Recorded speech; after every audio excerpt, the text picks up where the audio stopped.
hewcedarî jê çi bû ku beşeke taybet ji bo şano dê pemagehê de bê diyar kirin? Dî wan roja 19 tîrmeh şoreşa Rojava me derbas kir. Ew 14 sala da tiştekî berçav xuya însan dikarî bêje çi ye? Ew tiştên berî demkî bû yan jî demsalî bû. Giş pergalekî em bêjin her alî de aliyê perwerdê, aliyê tanzîmê şano, rêxistinkirinê şano, karê xebatê pratîkî. Berî sala nodî çawa bû mesela Newros hebû, işte salê carekî, du cara, sê cara şano tê pêşkêş kirin bi zahmetî, bi zextê. Piştî şoreşê ji bo şano derfetekî mezin ava bûye.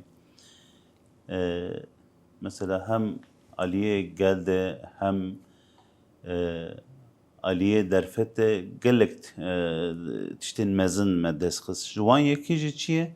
Perwerdê bi zimanê Kurdî giştî hemû beşa da heta zanîngehê 14 sala da sınıfa yekî heta zanîngehê me pergalekî daniye yani serkeftinekî pir mezin e bi zimanê Kurdî. Tabii aynı tiş hüner bi zimanê Kurdî ev jî mühim e. Çend carê wisa ceribandinê me jî çêbû em ê bi rengekî akademîk şano bidin û nişkandin. Herî dawî işte em du sala xwe nû dawî kirin li Dêrikê Peymangeha Bilind Hunerê. Dikîjan bibûrîn, dikîjan salê de dest pê bû bi rengekî fermîl Dêrikê? Dêrikê berê du sala yani ew havîn sala dudo Derbasî xilas dibin. fakat peymangeh çi rengî ye?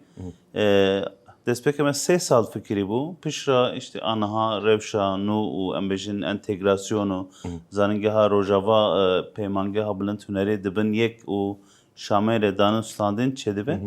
Normal nizamê 4 sal çêbibe. Em sistemê xwe li gorî 4 salî em jinû ve berçav digirin û sererast dikin. Fakat em 2 sal me şagird kirtiye.